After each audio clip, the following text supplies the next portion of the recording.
something that can be quite frustrating is the rather inconsistent way in which the terrorist label is applied in the United States. We will hunt down terrorists who threaten our country wherever they are. So let's play a game. I'm sure you're all familiar with Dylan Roof, a white supremacist who allegedly tried to start a race war by killing 9 black Americans in a church in Charleston. But he wasn't labelled as a terrorist by the mainstream media or by the FBI.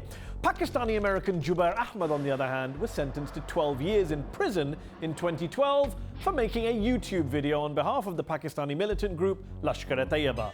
9 people killed versus YouTube video. Okay, what about Jared Loughner, the man who in 2011 shot Arizona Congresswoman Gabby Giffords and killed 6 other people? Here is an anti-government activist who tried to kill a congresswoman, but he's not a terrorist apparently. He was charged only with murder and attempted murder.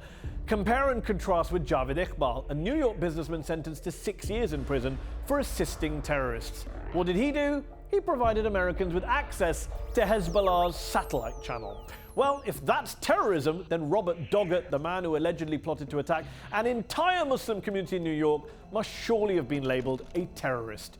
Not quite. He ended up charged with solicitation to commit a civil rights violation by intending to damage or destroy religious property. He's currently at home awaiting trial. No mention of the T word.